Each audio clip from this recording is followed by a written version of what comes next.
ये देखो, फिर से शुरू हो गई। मैं तो परेशान हो गई हूँ इस लड़की से। क्या हुआ माँ, क्यों इतना गुस्सा कर रही हो? गुस्सा न करूँ तो क्या करूँ? हाँ, कब से आवाज लगा रही हूँ, लेकिन इन मैडम को एक बार में सुनाई कहाँ देता है। ओहो माँ, आप ही देखो ना, मैंने कितना सुंदर डिजाइन बनाया है। बस इसी में ध्यान लगा था मेरा, शायद इसीलिए आपकी आवाज सुनाई नहीं दी होगी। अच्छा बताओ क्या काम है, मैं ये बाद में पूरा कर लूंगी। कुछ काम नहीं, खाने की थाली कब से लगा कर रखी है। अब महारानी को फुर्सत मिल गई हो तो चलकर खा लो। अच्छा खाना खाना है, अब आप शुरू करो, मैं बस 2 मिनट में आऊँ। हाँ हाँ पता है तेरे 2 मिनट। इतना कहकर हिना की माँ सुमित्रा गुस्से में वहाँ से चली गई और फिर खाने की मेज पर। अरे क्या हो गया, इतने गुस्से में क्यों हो भाग्यवान? अब आप ही समझा लीजिए अपनी लाडली को, मेरी तो एक नहीं सुनती। हाँ तो क्या हो गया, तुम पे ही तो गई है। आपको मजाक सूझ रहा है? यहाँ मेरा दिमाग खराब हो रहा है। सारा दिन बस मेहंदी के डिजाइन बनाती रहती है और कोई काम ही नहीं है इसे। इसका मतलब वो सच में तुम पर ही गई है। तुम्हें भी तो मेहंदी लगाने का बड़ा शौक था ना इस उम्र में। हाँ, पर मैं घर का सारा कामकाज निपटाने के बाद ये सब करती थी। अरे ये तो खाना पीना भी छोड़कर बैठी है। सुमित्रा अपने पति सुरेश से हिना की शिकायतें कर ही रही थी कि तभी हिना वहां आ गई। क्या बनाया माँ? खुशबू तो बड़ी अच्छी आ रही है। मिल गई तुझे फुर्सत। हाँ माँ, देखो ना मेरा आज का डिजाइन। पापा देखिए ना कैसा है। सच में डिजाइन तो वाकई बढ़िया बनाया है लाडो। ये लाडो बोल बोल कर आपने ही इसका दिमाग खराब करके रखा है। मेरी जान को कितना काम है पता है, पी जा रही है, मगर ये लड़की मेरी बिल्कुल मदद नहीं करती। ओहो, आज सिर्फ खरी खोटी ही सुनाओगी या कुछ खाना भी मिलेगा भाग्यवान? सुरेश की बात सुनकर सुमित्रा की हंसी निकल गई और उसे हंसता देख सभी लोग हंसने लगे। हिना अपने माता पिता की अकेली संतान थी। हिना को बचपन से ही मेहंदी के नए नए डिजाइन बनाने का बड़ा शौक था। वो कागज पर रोज कुछ न कुछ नया बनाने की कोशिश करती और फिर उसे अपने या अपनी माँ के हाथों पर लगाती। हिना के कॉलेज की पढ़ाई भी अब पूरी हो गई थी, तो अब उसके लिए रिश्ते आने भी शुरू हो गए थे। अरे सुमित्रा कहाँ हो, जल्दी आओ। क्या हुआ जी? जरा इस फोटो को तो देखो, कैसा है लड़का? दिखने में तो बहुत ही बढ़िया है।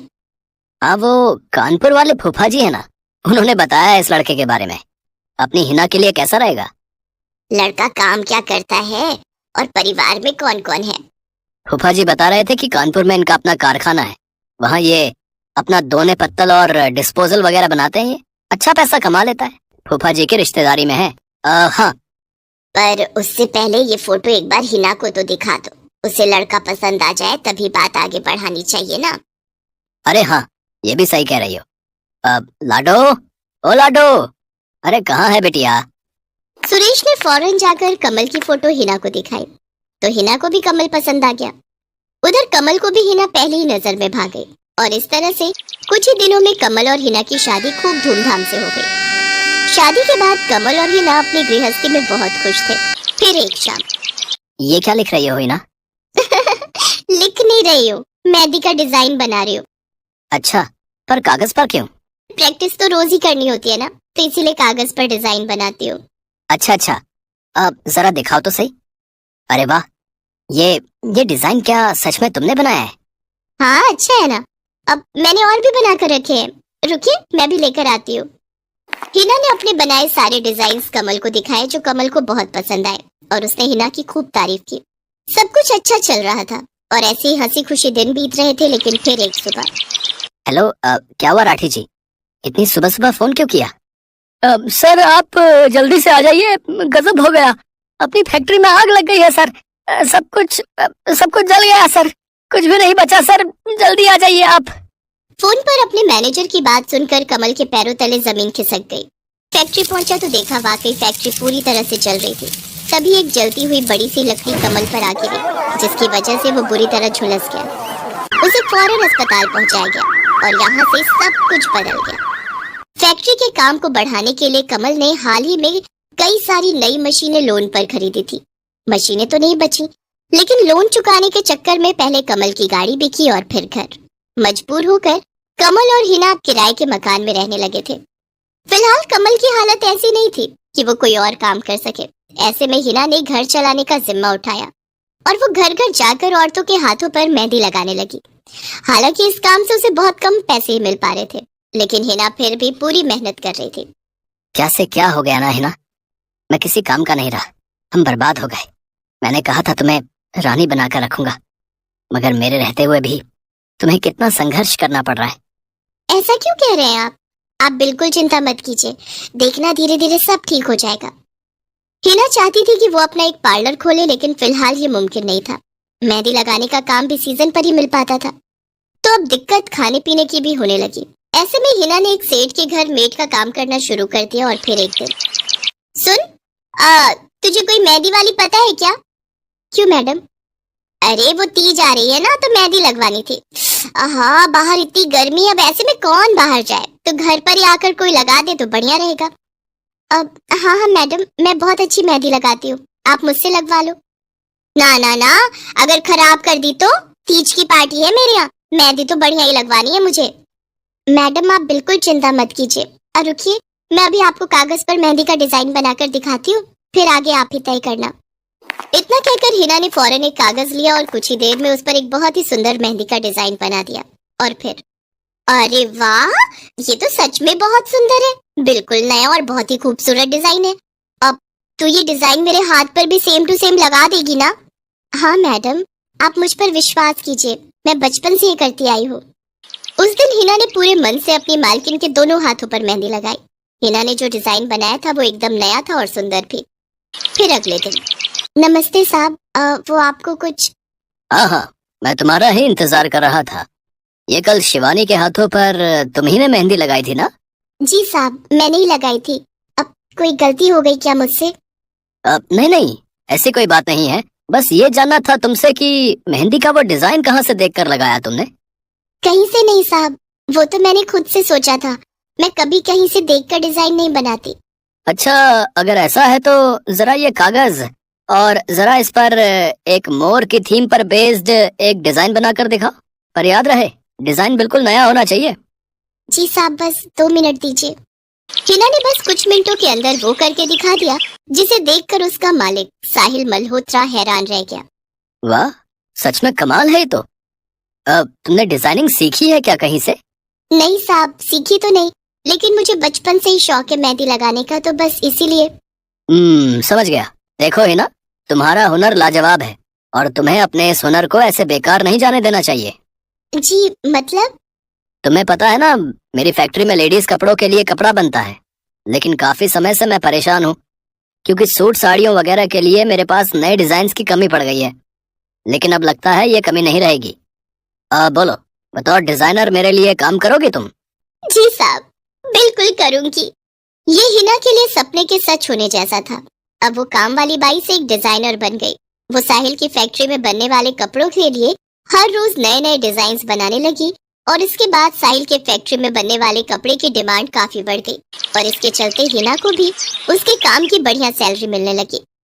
हिना अब अपनी कमाई से न सिर्फ अपना घर खर्च चलाने लगी, बल्कि उसने शहर के बढ़िया डॉक्टर से कमल का इलाज भी कराया, जिससे कमल बहुत जल्दी ठीक हो गया और उसने भी काम करना शुरू कर दिया। पर इस सब में पूरा 1 साल बीत गया और एक बार फिर से तीज का त्योहार आया। देखिए तो कैसी लग रही हूँ मैं? बिल्कुल चांद जैसी लग रही हो। हिना ने नई हरे रंग की साड़ी पहनी हुई थी, जो उसने खुद डिजाइन की थी, और वाकई वो उसमें बहुत ही सुंदर लग रही थी। हिना, तुम सच में बहुत बहादुर हो। मैं तो उस हादसे के बाद उठकर खड़ा ही नहीं हो पाता, लेकिन तुमने सब कुछ ठीक कर दिया। तीज का ये त्योहार ही इसलिए है जी, मैं आपको कभी कुछ नहीं होने दूंगी।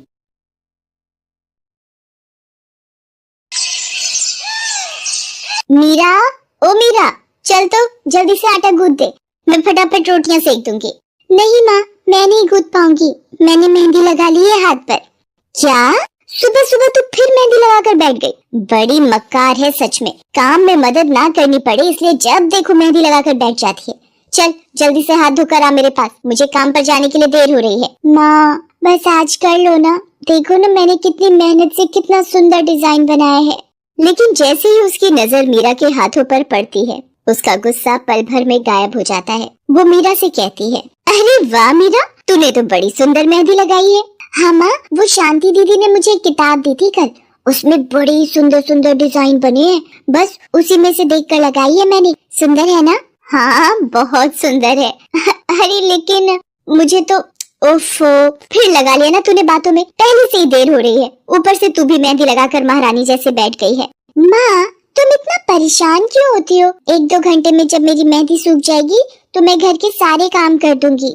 मीरा की बात मानकर कावेरी काम पर चली जाती है। वो एक बड़ी सोसाइटी के घरों में काम करती थी और इसी काम से कावेरी और मीरा का गुजारा चलता था। कावेरी के पति की कई साल पहले एक सड़क हादसे में मौत हो गई थी।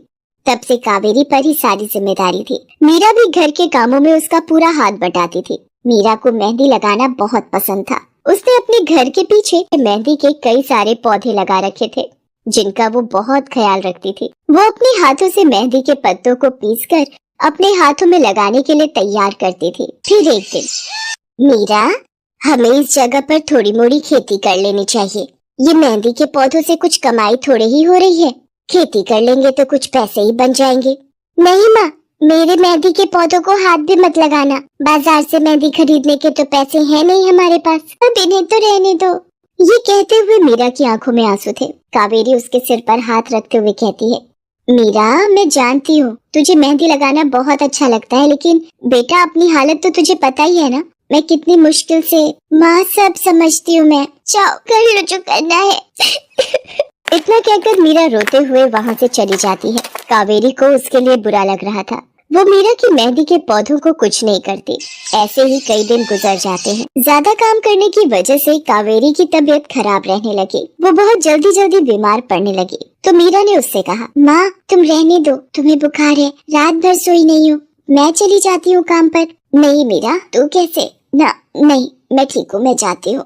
कावेरी जैसे ही उठकर चलने की कोशिश करती है, अचानक उसे चक्कर आ जाता है। मीरा उसे सहारा देकर बिस्तर पर लिटा देती है और उससे कहती है, बस माँ, अब तुम आराम करोगी और काम पर अब से मैं जाऊंगी। कावेरी घर पर रहकर आराम तो कर रही थी, लेकिन वास्तव में उसे अच्छे इलाज की भी जरूरत थी, जिसके लिए पैसे थे नहीं। दूसरी तरफ अब हर रोज मीरा काम पर जाती और लौटकर घर के भी सारे काम उसे ही करने पड़ते थे। इस सब में उसे मेहंदी लगाने का बिल्कुल भी वक्त नहीं मिल पाता था। मीरा, कितने दिन हो गए तूने मेहंदी नहीं लगाई? हाँ माँ, बस मन नहीं कर रहा। अच्छा, मेहंदी लगाने का तेरा मन नहीं? मैं सब जानती हूँ। मैंने बिस्तर पकड़ लिया है और मेरी फूल सी बच्ची पर सारे काम पड़ गए हैं। अब बस बहुत हो गया आराम। मीरा, जा, तू जाकर मेहंदी लगा ले, आज मैं जाऊंगी काम पर। नहीं माँ, तुम कहीं नहीं जाओगी, मैं कर लूंगी सब, और मैं सच बोल रही हूँ, मैं बड़ी हो गई हूँ, मेहंदी वेहंदी का मुझे शौक नहीं। इतना कहकर मीरा काम पर जाने के लिए घर से निकल जाती है। कावेरी की आंखों में आंसू आ जाते हैं। मीरा सोसाइटी के कई घरों में काम करती थी। उन्हीं में से एक घर आरती का भी था। उसके घर पर तीज का त्योहार बड़े धूमधाम से मनाया जाता था। तीज की तैयारियों में मीरा भी मदद कर रही थी।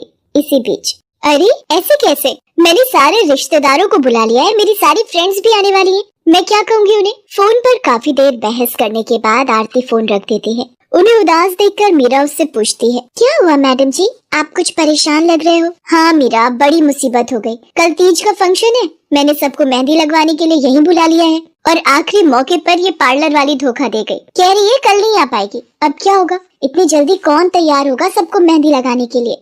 मैडम जी, वैसे मैं भी ठीक ठाक मेहंदी लगा लेती हूँ। अरे हाँ, कावेरी ने मुझे बताया तो था एक बार कि तुझे मेहंदी लगाने का बहुत शौक है। वैसे मुझे तो कोई परेशानी नहीं है, तू देख ले बेटा, बहुत सारे हाथ लगाने होंगे और मेहंदी बढ़िया लगनी चाहिए सबके।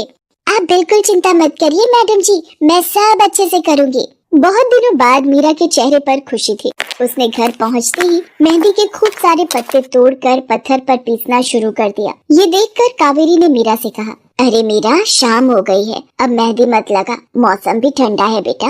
ये मेहंदी मैं अपने लिए नहीं पीस रही माँ, वो 5वें फ्लोर वाली मैडम जी है ना, कल उनके यहाँ लगानी है। अच्छा बेटा, पर ध्यान से बेटा, वो बड़े लोग हैं, कोई गलती ना हो जाए। माँ, तुम बिल्कुल चिंता मत करो, मेहंदी लगाने में मुझसे कभी कोई गलती हो ही नहीं सकती। मीरा खूब सारी मेहंदी तैयार करके अगले दिन आरती के घर पहुंच जाती है। वो अपनी मेहंदी को कोन में भरने लगती है कि तभी आरती की एक फ्रेंड आरती से, आरती, ये किसे बुला लिया तुमने? मैंने जिस पार्लर का नंबर दिया था तुम्हें, उससे बात नहीं हुई क्या? हुई तो थी, लेकिन उसने आखिरी वक्त पर मना कर दिया। तुम बिल्कुल चिंता मत करो, ये मीरा है, मेरी हाउसमेड है ना कावेरी, ये उसी की बेटी है, बहुत अच्छी मेहंदी लगाती है ये।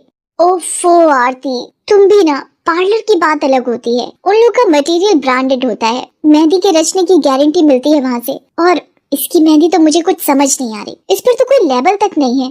अगर कुछ गलत रिएक्शन हो गया हाथों पर तो? आप बिल्कुल चिंता मत कीजिए मैडम जी, ये मेहंदी मैंने खुद पीस कर तैयार की है। मेरे पास बहुत सारे मेहंदी के पौधे हैं, इसमें कुछ भी ऐसा नहीं है जो आपके हाथों को नुकसान दे। ना भाई ना, सॉरी आरती, बट मैं अपने हाथों को लेकर कोई रिस्क नहीं ले सकती। तुम सब लगवाओ, मैं तो पार्लर जाकर ही लगवाऊंगी। इतना कहकर आरती की दोस्त शालिनी वहाँ से चली जाती है। आरती मीरा को इशारा देकर काम शुरू करने को कहती है। अरे वाह, मानना पड़ेगा, इस बच्ची ने कमाल की मेहंदी लगाई है। मुझे तो नहीं लगता कि इस मेहंदी का वैसा रंग आएगा जैसा पार्लर वाली मेहंदी का आता है। अब बस भी करो शालिनी, मेहंदी कैसी रचेगी ये कल तक पता चल ही जाएगा ना। बच्ची है वो, उसे इस तरह डराओ तो मत। अरे मुझे क्या, मेरे हाथ कौन सा खराब होने वाले हैं, तुम ही लोग लगवाओ और तुम ही भुगतना। शालिनी गुस्से में वहाँ से चली जाती है। उसे पूरा यकीन था कि मीरा की मेहंदी रचेगी नहीं, साथ ही हाथों पर उसका गलत रिएक्शन भी हो सकता है। लेकिन जो हुआ वो इससे बिल्कुल अलग। अगले दिन मीरा के घर पर। अरे मैडम जी, आप यहाँ? आपने तो आज काम पर आने के लिए मना किया था ना, मैं इसीलिए नहीं आई। हाँ, कल तुम कितना थक गई थी, इसीलिए मैंने आने को मना किया। मैं यहाँ तुम्हें काम पर बुलाने नहीं बल्कि किसी और काम से आई हूँ। अंदर नहीं बुलाओगी? अरे माफ कीजिएगा मैडम जी, आइए अंदर आइए। आरती को देखकर कावेरी भी बिस्तर से उठकर खड़ी हो जाती है। आरती के साथ उसकी दोस्त शालिनी भी थी। मीरा उन दोनों को पानी देते हुए कहती है, ये लीजिए मैडम जी, मेहंदी तो ठीक से रची ना मैडम जी? ये तुम्हें मैं नहीं शालिनी बताएगी। फिर शालिनी अपने हाथ मीरा की तरफ बढ़ा देती है। उसके हाथों पर कई जगह छाले पड़े हुए थे। ये देखकर मीरा उससे कहती है, अरे ये क्या हुआ मैडम जी? मैंने तुमसे मेहंदी नहीं लगवाई, उल्टा तुम्हारा अपमान करती रही। उसी की सजा मिली है मुझे। मैंने सबसे महंगे वाले पार्लर में जाकर मेहंदी लगवाई। मैंने उनसे जोर देकर कहा कि मेहंदी का रंग बहुत बढ़िया आना चाहिए। इस चक्कर में उन्होंने पता नहीं क्या क्या मिला दिया मेहंदी में, और मेरे हाथों का ये हाल हो गया। और दूसरी तरफ तुम्हारी मेहंदी, जिसने भी लगवाई उसके हाथों की रंगत ही अलग है। देखो आरती के हाथ देखो जरा।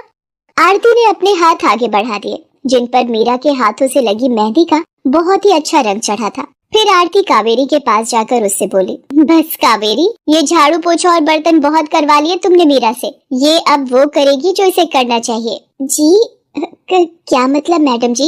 ये अब मेहंदी लगाएगी सबके हाथों पर। हमारी एक दोस्त का अपना ब्यूटी पार्लर है, उसे मीरा का काम और उसकी मेहंदी की क्वालिटी बहुत अच्छी लगी। वो मीरा को अपने यहाँ काम देना चाहती है। अच्छे पैसे भी देगी वो मीरा को, और तो और वहाँ रहकर मीरा पार्लर के दूसरे काम भी सीख पाएगी। आरती की बात सुनकर कावेरी की आंखों में आंसू आ जाते हैं। वो हाथ जोड़कर आरती का शुक्रिया अदा करती है। मीरा भी बहुत खुश थी। अब न सिर्फ वो अपना मेहंदी लगाने का शौक पूरा कर सकती थी, बल्कि अच्छे पैसे कमाकर अपनी माँ का इलाज भी करवा सकती थी। एक समय की बात है, केशवपुर नामक गांव में सरला नाम की एक बूढ़ी विधवा औरत अपने बेटा बहू के साथ रहती थी। सरला की बहू जया स्वभाव से बहुत बुरी थी। वो रोजाना सरला से बात बात पर लड़ती रहती थी। सरला का पति किशन शहर में मजदूरी करता था, इसलिए वो कभी कभी ही गांव आ पाता था। किशन शहर से घर खर्चे के लिए पैसे भेजता तो 2 लिफाफे भेजता, एक अपनी माँ के नाम और एक अपनी पत्नी के नाम। पर जया सरला के पैसे भी अपने पास ही रख लेती थी।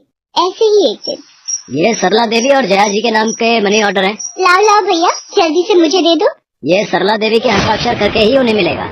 माँ जी आराम कर रही हैं, लाओ मैं अंगूठा लगवा कर लाती हूँ। ए बुढ़िया, जल्दी से इस कागज पर अंगूठा लगा दे। भैया मनी ऑर्डर मुझे दे दो। जया सारे पैसे अपने पास रख लेती है और अपने और बेटे बिट्टू के लिए खाने पीने की चीजें खरीद लाती है। माँ बहुत भूख लगी है। ये देख, मैं तेरे लिए कितने सारे पकवान लाई हूँ, पूरी, छोले, समोसे, कचौड़ी। चल हम दोनों मिलकर खाते हैं, मजा आ जाएगा। जया बहू, बहुत भूख लगी है, सुबह से कुछ भी नहीं खाया है। अगर थोड़ा सा कुछ खाने को मिल जाता तो। पता नहीं इस बुढ़िया को कितनी भूख लगती है, जब देखो हम माँ बेटे के खाने पर नजर लगाती रहती है। ये ले पकड़, आधी कचौड़ी दे रही हूँ, अब रात तक कुछ खाने को नहीं मिलेगा। और तुझे तो मैंने बोला था कि कपड़े धो देना, तेरे से अभी तक कपड़े नहीं धुले। ये कचौड़ी खाकर चुपचाप सारे कपड़े धो देना, नहीं तो मुझसे बुरा कोई नहीं होगा। बेचारी सरला कचौड़ी का एक टुकड़ा खाकर भला क्या पेट भरती। वो फिर से दोबारा काम पर लग जाती है। एक दिन किशन शहर से वापस आने वाला था। जया को पता था कि जब किशन सरला से पूछेगा कि वो उसे पैसे बराबर भेजता है तो उसे मिलते हैं या नहीं। ये बात सोचकर जया थोड़ा घबरा जाती है और वो सरला से कहती है, ओ बुढ़िया, अगर तूने अपने बेटे से कहा कि तुझे उसके भेजे हुए पैसे नहीं मिलते तो मुझसे बुरा कोई नहीं होगा। वो तो एक दिन रहकर चले जाएंगे, उसके बाद जब मैं तेरा हाल करूंगी ना फिर तू देखती रह जाएगी। इसलिए अपने बेटे के सामने दुखड़े रोने की कोशिश मत करना। नहीं बहू, मैं किशन को कुछ नहीं कहूंगी। माँ, मैंने तुम्हें पैसे भेजे थे, वो तुम्हें मिल गए थे ना? अरे आप बिना कैसी बातें करते हो? माँ जी को मैं बराबर से पैसे देती रहती हूँ। माँ जी, ये लो गरम गरम पनीर के पकौड़े, आप भी खाओ। किशन 2 दिन रहकर शहर वापस चला जाता है। जया फिर से अपने रूप में आ जाती है। दिन भर सरला काम करके एक दिन चक्की से आटा पिसवा कर लौट रही थी कि अचानक उसे चक्कर आ जाते हैं। रिक्शा में जाती एक लड़की देख लेती है। भैया, इन्हें उठाने में मेरी मदद करो, बेचारी पता नहीं कौन है। सुमन, ये तेरे साथ कौन है? ये रास्ते में बेहोश हो गई थी, मैंने घर ले आई, लगता है इन्हें होश आ गया है। अब कैसा लग रहा है आपको? मैं ठीक हूँ बेटी, तुम्हारा बहुत बहुत शुक्रिया बेटी। माँ जी, आप इतनी भारी आटे की बोरी अकेले ही उठा कर ले जा रही थी, आपके बच्चे या कोई? सरला की आंखों में आंसू आ जाते हैं, रो पड़ती है। माँ जी, कोई परेशानी है तो आप हमसे कह सकते हो, मुझे लग रहा है आप बहुत परेशानी में हो। क्या करूँ बेटी, मैं इस जीवन से हार गई हूँ। सरला के दुख का घड़ा फूट जाता है और वो सारा दुख सुमन और बाकी लड़कियों को बताती है। अब इस संसार में जीने की कोई इच्छा नहीं है मेरी। माँ जी, ऐसा मत सोचिए, आप जीवन से यूं निराश मत होइए। अब आप अपनी बहू के पास वापस मत जाना, आप यहाँ हमारे साथ रहो। बेटी, तुम बहुत अच्छी हो, भगवान तुम्हारा भला करे। तुम लोग यहाँ गांव में रहती हो क्या? जी माँ जी, हम मेहंदी वाली हैं। हम लोग मेहंदी लगाने का काम करती हैं और आसपास के गांव और शहरों में मेहंदी लगाने जाती हैं। क्या मैं भी ये काम सीख सकती हूँ? क्यों नहीं, बिल्कुल, और ये तो बहुत अच्छी बात है। हमारे ग्रुप में आप भी जुड़ जाओगे, मैं आपको मेहंदी लगाना सिखाऊंगी। सरला अब उन लड़कियों के साथ ही रहने लगी और कुछ ही समय में वो बहुत अच्छी मेहंदी लगाना सीख गई। इधर जया सरला के कुछ दिन तक वापस न आने से घबरा जाती है। ये बुढ़िया इतने दिनों से कहाँ गायब है, मुझे तो कोई खोज खबर नहीं है। बिट्टू के बापू ने हम सबको अचानक शहर बुलाया है, वहाँ जाकर अब यही बोलना पड़ेगा कि बुढ़िया की तबीयत खराब थी इसलिए नहीं ला सकी। जया बिट्टू को लेकर किशन के पास शहर पहुँचती है। क्या हुआ जया, माँ तुम्हारे साथ नहीं आई? वो माँ जी की तबीयत कुछ ठीक नहीं थी, इसलिए मैंने उन्हें बोला कि वो गांव में ही रहें। बेकार में सफर करती तो उनकी तबीयत और खराब हो जाती। पर तुमने मुझे अचानक क्यों शहर क्यों बुला लिया? अरे वो हमारे सेठ जी की लड़की की शादी है, इसलिए उन्होंने बोला कि कोई ऊपर के कामों के लिए मिल जाए। मैंने सोचा तुम्हें बुला लेता हूँ, और माँ भी थोड़े दिन के लिए मेरे पास रह लेगी। चलो कोई नहीं, मैं तुम्हें मालकिन से मिलवा देता हूँ। देखो किशन, शाम को मेहंदी का समारोह है तो काम अच्छे से निपटाने हैं। जितने भी मेहमान आएंगे उनके स्वागत में कोई कमी ना होने पाए। आप चिंता मत करो मालकिन, सब हो जाएगा। ये मेरी पत्नी है, मैंने इसे गांव से बुला लिया है, ये सब संभाल लेगी।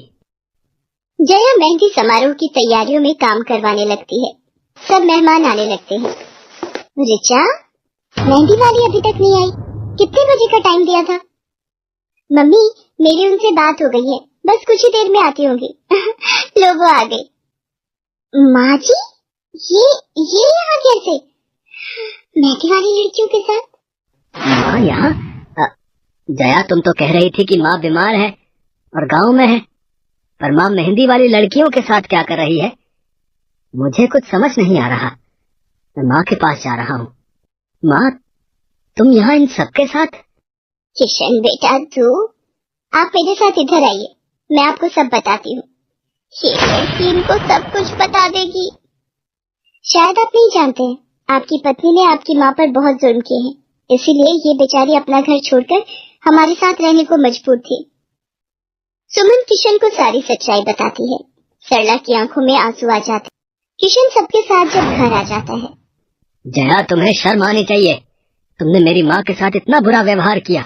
तुम्हारी वजह से मेरी माँ दर दर भटक रही है। अब तुम मेरे साथ एक पल भी नहीं रहोगी। बिट्टू को मैं पाल लूंगा। अभी के अभी अपने मायके निकल जाओ। ऐसा मत कहो, मैं आप लोगों के बिना कैसे रहूंगी। मुझे माफ कर दो, मुझे माफ कर दो, मेरे से गलती हो गई। माँ जी, मुझे माफ कर दो। किशन बेटा, मैं किसी से भी नाराज नहीं हूँ। जया बहू को माफ कर दे। गलती इंसान से ही होती है बेटा। मैंने जया बहू को माफ कर दिया। किशन जी, आप चिंता मत कीजिए, आपकी माँ जी अब हमारे साथ ही काम करेंगी। उस दिन के बाद जया ने अपना व्यवहार बदल लिया। सरला ने मेहंदी लगाना नहीं छोड़ा, वो अपनी मेहंदी लगाने के काम को करती रही। जया को अपनी गलती का एहसास हो गया था। अब वो भी सरला की बहुत देखभाल करती थी। संध्या की बुआ जो कि दिल्ली में रहती थी, वो उसके लिए एक अच्छे घर का रिश्ता लेकर आई थी। देखो भैया, मेरी इतनी जान पहचान तो नहीं है लड़के वालों से, पर इतना जानती हूँ, अड़ोस पड़ोस में कहीं पूछोगे तो लोग अच्छा घर ही बताएंगे। ठीक है सुमन, अगर तुम कहती हो तो लड़के वालों को एक बार बुला लेते हैं। अब संध्या भी लड़के को देख लेगी। संध्या की बुआ लड़के वालों से अपने तरीके से बात कर लेती है और कुछ दिनों बाद संध्या की शादी विपुल नाम के लड़के से हो जाती है। पता नहीं इस काम वाली को छुट्टी लेकर गाँव अभी जाना था। उसे पता था शादी वाला घर है, नई नवेली दुल्हन आएगी तो घर में 100 काम होंगे, फिर भी बिना बताए गाँव निकल गई। अब मैं दूसरी काम वाली इतनी जल्दी कहाँ से ढूंढूंगी। राजेश्वरी, एक प्याली चाय दे दो तो बड़ी मेहरबानी होगी। सुबह से एक प्याली चाय भी नहीं मिली है। तुम्हें तो जब देखो चाय पीने की पड़ी रहती है। पता भी है एक बर्तन नहीं है धुला हुआ जिसमें तुम्हारी चाय बना दो। ढेरों बर्तन रसोई में पड़े हैं झूठे। माँ, मैं कॉलेज जा रही हूँ, तुम मुझे ये मत कहना कि मैं छुट्टी कर लूँ और तुम्हारे साथ घर का काम करवाऊँ। मेरा आज बहुत बड़ा प्रोजेक्ट सबमिट होना है, इसलिए मैं तो कोई काम नहीं कर सकती। ये लो, अब इसे भी अभी कॉलेज जाना था। अब मैं क्या करूं, कुछ समझ नहीं आ रहा। संध्या की सास राजेश्वरी अभी काम वाली को लेकर परेशान हो ही रही थी, तभी संध्या राजेश्वरी की सारी बातें सुन लेती है और रसोई में जाकर बर्तन धोने लगती है। अरे संध्या बहू, तुम ये रसोई में क्या कर रही हो? हटो हटो हटो, ये झूठे बर्तन तुमसे थोड़ी करवाऊंगी। अभी तुम्हारे हाथों की मेहंदी भी नहीं उतरी। माँ जी, आप परेशान मत हो, मैं थोड़ी देर में ही सारा काम निपटा दूंगी। आप अकेले इतना काम नहीं कर पाओ। ठीक है, अगर तुम कहती हो तो मैं कोई और काम कर लेती हूँ। माँ, पड़ोस में किसी से पता करो, शायद कोई और काम वाली मिल जाए। मैंने पूछा था, पर अभी किसी भी काम वाली के पास समय नहीं है। पुलकित काम पर चला जाता है, संध्या सारे घर का काम करती है। अब तो रोजाना ही ऐसा होने लगा। काम वाली तो थी नहीं। संध्या की ननद पूजा सुबह होते ही कॉलेज निकल जाती और सास पैरों में दर्द के बहाने बिस्तर पर आराम करती। संध्या तो मानो घर के कामों में ही उलझ गई। एक शाम, माँ, तुम बिल्कुल सही बहू ढूंढ कर लाई हो। बेचारी गरीब घर की है, इसलिए चुपचाप संस्कारी बहू की तरह घर के काम कर लेती है। अगर कोई पैसे वाले घर की लड़की बहू बनाकर ले आती तो वो पूरे घर को अपने इशारों पर नचाती और तुम और मैं बस बर्तन घिसते रह जाते। तभी तो मैंने इसकी बुआ को शादी के लिए हाँ कह दिया था। मुझे पता है ये गरीब घर की लड़कियां बड़ी सीधी सादी बहुएं साबित होती हैं। अब काम वाली गांव भाग गई। सोच ये ना होती तो कौन काम करता। राजेश्वरी, तुम दोनों माँ बेटी को तो संध्या बहू का शुक्रगुजार होना चाहिए। बेचारी ने आते से ही पूरा घर संभाल लिया। ऐसे ही दिन बीत रहे थे। संध्या सभी घर वालों की देखभाल का पूरा ध्यान रखती थी। एक दिन, क्या हुआ पुलकित बेटा, तुम इतने परेशान क्यों हो? और आज तुम ऑफिस भी नहीं गए? पापा, मेरी नौकरी छूट गई है। कंपनी घाटे में चल रही थी, इसलिए उन्होंने मेरे जैसे बहुत से वर्कर्स को अचानक निकाल दिया। दिमाग खराब हो रहा है, गाड़ी की किस्त भरनी है, घर का लोन भी पूरा नहीं हुआ है, घर का खर्चा, अब सब कुछ कैसे होगा, कुछ समझ में नहीं आ रहा है। पुलकित बेटा, चिंता मत कर, अब कोई ना कोई रास्ता निकल आएगा। ज्यादा होगा तो कुछ दिनों के लिए मैं कोई काम कर लूंगा। पापा, मेरे होते हुए आप काम नहीं करोगे, मैं कुछ सोचता हूँ। पुलकित दूसरी नौकरी को लेकर परेशान था। उसे कोई काम नहीं मिल रहा था। घर में पैसों की तंगी भी शुरू हो गई। पुलकित ने अपनी गाड़ी बेच दी।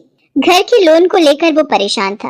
15,000 रुपए की किश्त उसे भरनी थी। तभी, भैया, मेरे कॉलेज की फीस इस बार बहुत लेट हो गई है। मेरा आखिरी साल है, अगले महीने की 5 तारीख तक 12,000 रुपए फीस के भरने हैं। मैं कुछ इंतजाम करता हूँ। ऐसे खाली हाथ पर हाथ रखकर मैं नहीं बैठ सकती, मुझे कुछ सोचना होगा। पता नहीं, हो सकता है किरण ने बात कर ली होगी, पूछती हूँ। हेलो किरण, मैं संध्या बोल रही हूँ। तूने बात की फिर? पार्लर में जगह खाली है क्या?